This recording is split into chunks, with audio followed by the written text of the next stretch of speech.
Malam kian larut. Teman-temanku satu persatu beranjak tidur, kecuali aku dan temanku Rudi. Kami mengobrol di beranda depan menghadap ke arah masjid tua dan kantor kepala desa yang di belakangnya dipenuhi kuburan. Jam saat itu menunjukkan pukul 1 dini hari. Tiba-tiba temanku Rudi melihat sesosok bayangan putih seperti mayat yang dibungkus kain kafan melintas di dekat masjid tua. Kamu lihat itu gak? Tanya Rudi sambil memegang pundakku keras sekali. Lihat apa? Tanyaku heran, karena memang aku tidak melihat apa-apa. Itu tuh, pocong, tambah Rudi lagi. Lalu aku pun refleks melihat ke arah dia menunjuk, dan aku pun melihat sesosok tubuh terbungkus kain kafan sedang melintas di antara pohon mangga dekat masjid menuju ke arah belakang kantor kepala desa. Kami langsung berteriak, "Pocong!"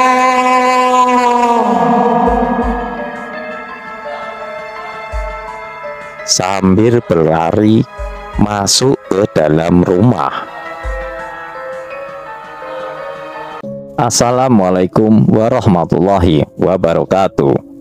Selamat datang di channel YouTube Chong Chuli yang akan menggali kedalaman misteri yang tersembunyi di balik malam. Di sini kita akan menyelidiki kisah-kisah yang membuat bulu kuduk merinding, meretas sebuah tabir kegelapan yang menghantui. Siapkan dirimu untuk menyaksikan kehadiran makhluk-makhluk tak terlihat dan detik-detik ketegangan yang menguji batas ketakutanmu. Sebelum kita mulai ceritanya, silahkan tekan like dan subscribe channel ini, dan jangan lupa nyalakan lonceng notifikasi agar kalian tidak tertinggal dari update cerita terbaru lainnya. Apakah kamu berani melangkah lebih dalam? Saksikanlah dan biarkan ketakutanmu memandu perjalanan kita, karena di sini kebenaran tersembunyi di antara kegelapan yang tak berujung. Selamat menyelam ke dalam mimpi buruk yang sesungguhnya. Sebuah cerita tentang pocong, kuburan, keramat.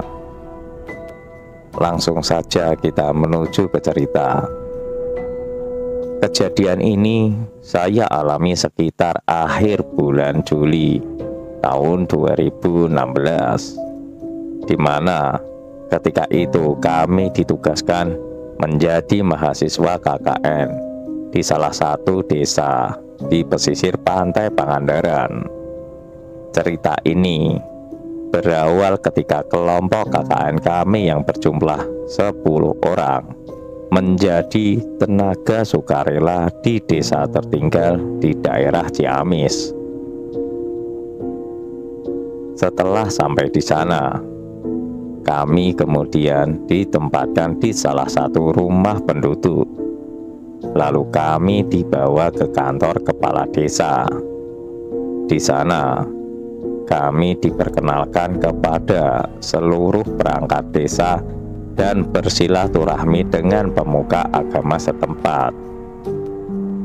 Di sela-sela perkenalan, kepala desa tersebut mengatakan, "Adik-adik jangan kaget, kalau di desa ini masih banyak hal-hal yang gaib dan supranatural. Di sini sudah biasa," ujar kepala desa itu sambil memperlihatkan botol-botol yang di dalamnya berisi barang-barang kiriman alias santet selama dia menjabat menjadi kepala desa.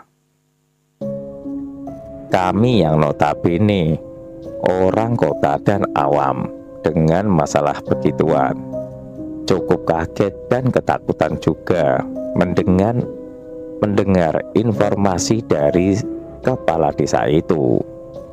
Dan yang mengherankan dari desa ini, ketika kami melakukan survei tempat, ternyata 2/3 bagian dari desa itu dipenuhi oleh makam alias kuburan. Hingga di desa itu ada 3 kategori untuk kuburan. Ada kuburan biasa, kuburan tua, dan kuburan keramat. Suatu ketika, koordinator desa harus menyampaikan surat undangan rapat ke rumah Pak Kades. Jaraknya sekitar 2 jam perjalanan dengan menggunakan ojek. Rumah Pak Kades berada di puncak gunung yang kami tempati dan harus melewati hutan pinus yang cukup lebat. Dan kata penduduk setempat, hutan itu cukup angker. Setelah menyampaikan surat dan berbincang-bincang sejenak, teman kami yang mengantar surat pun pamit pulang. Di tengah perjalanan, tukang ojek itu pun mengobrol dengan teman kami. "Den, kalau Aden lagi KKN, takut sama hantu nggak?" tanya tukang ojek. Ditanya seperti itu, temanku menjadi heran dan sedikit ketakutan. Pak, jangan ngomong yang enggak-enggak dong, kan serem. Kalau bapak sendiri takut gak sama hantu?" tanya temanku. "Ah, itu sih kecil. Di sini sudah biasa, Den. Tuh, di sebelah kanan dan kiri kita kan kuburan keramat semua. Hehehehehe," kata si tukang ojek yang sepertinya sudah terbiasa dengan hal-hal yang aneh. Belum 10 menit dari obrolan mereka, tiba-tiba mesin motor itu mati. Walaupun sudah berusaha untuk menghidupkan motor itu, namun tetap sia-sia. Beberapa saat kemudian,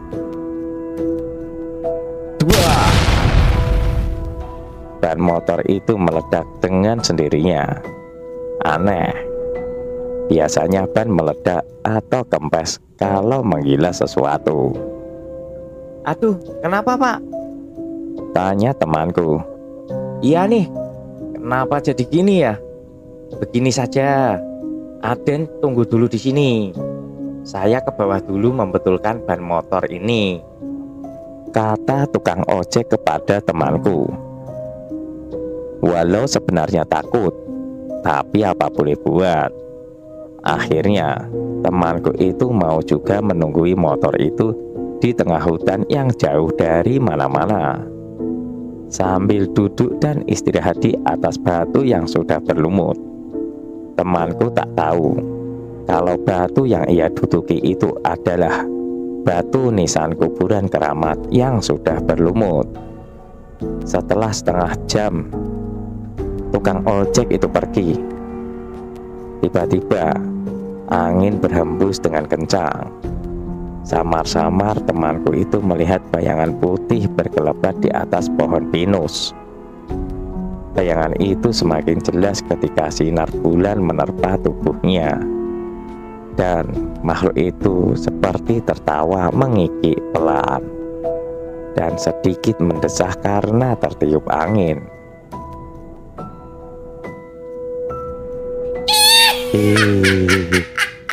Temanku yang dari tadi komat kamit membaca doa tiba-tiba pingsan dan mengompol di atas batu nisan tersebut. Singkat cerita, temanku itu sudah dibawa ke rumah oleh si tukang ojek dan dirawat oleh orang pintar setempat. Malam kian larut. Teman-temanku satu persatu beranjak tidur, kecuali aku dan temanku Rudi.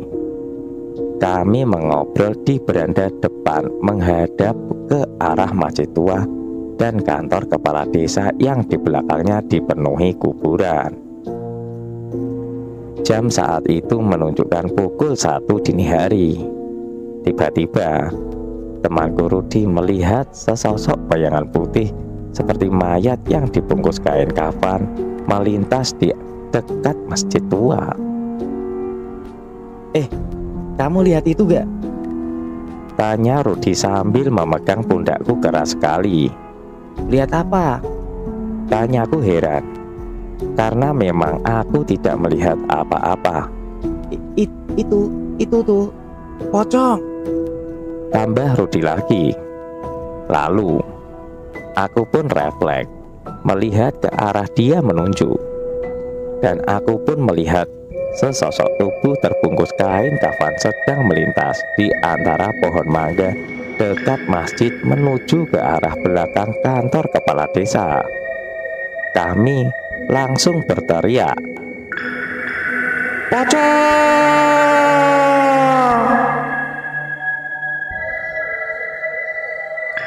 sambil berlari masuk ke dalam rumah.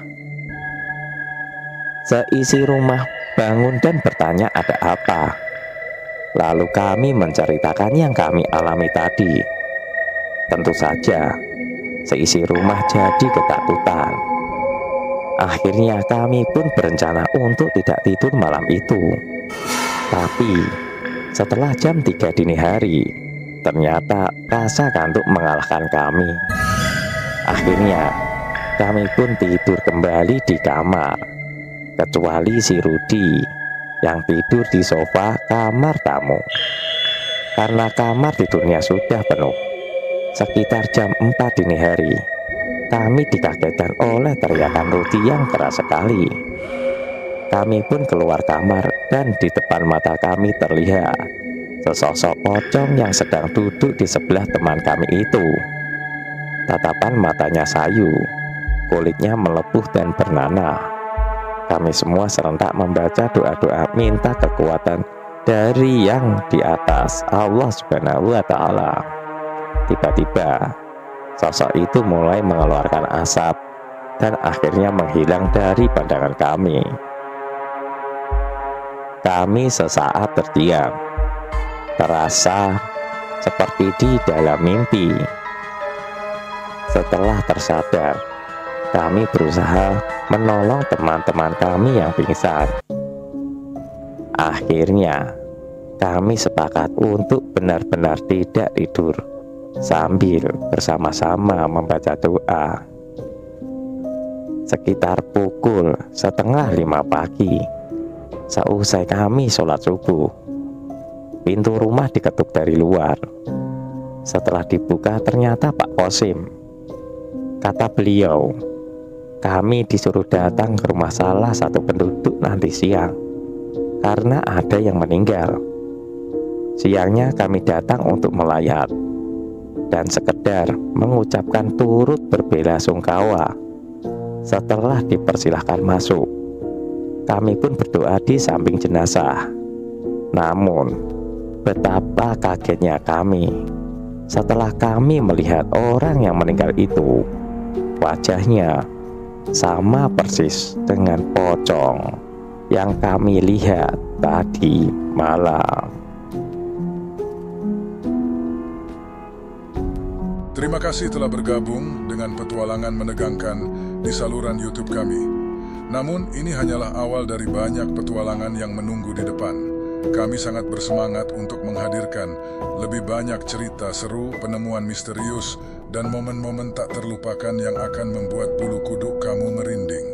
Jangan lupa untuk memberitahu kami pendapat kamu tentang video ini di kolom komentar, dan jika kamu memiliki saran atau cerita menarik, bisa menghubungi kami melalui email. Dan jangan lupa untuk subscribe dan nyalakan lonceng notifikasi agar kamu tidak ketinggalan setiap video seru dan menegangkan berikutnya.